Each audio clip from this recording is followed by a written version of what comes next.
François Fillon et Nathalie Kosciusko-Morizet pour conclure cette partie. Il faut évidemment parler avec tout le monde. Voilà.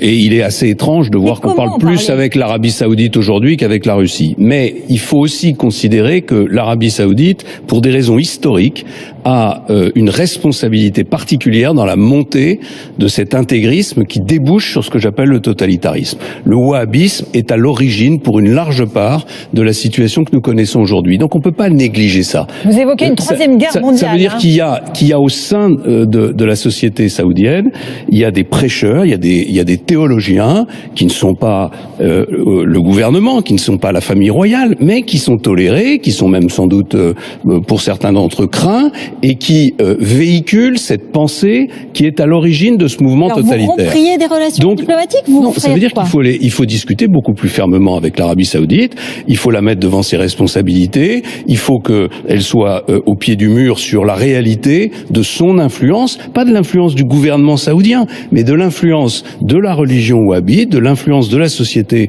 saoudienne sur cet intégrisme. Et la deuxième chose que je veux dire, c'est que par rapport à ce qu'a dit Nathalie Kosciusko-Morizet tout à l'heure sur le financement du culte musulman en France, il n'y a pas besoin d'argent public pour le financement du culte musulman en France. Il n'y a pas de financement, il n'y a pas de financement du culte juif, il n'y a pas de financement du culte protestant. Il y a une redevance sur le cachère, c'est une décision,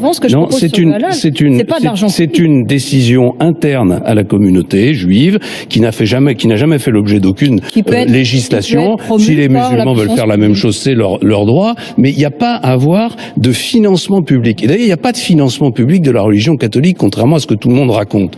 Il y a les églises, pour des raisons historiques, qui sont entretenues par les communes. Pour le reste, la religion catholique, elle vit des dons de ses fidèles.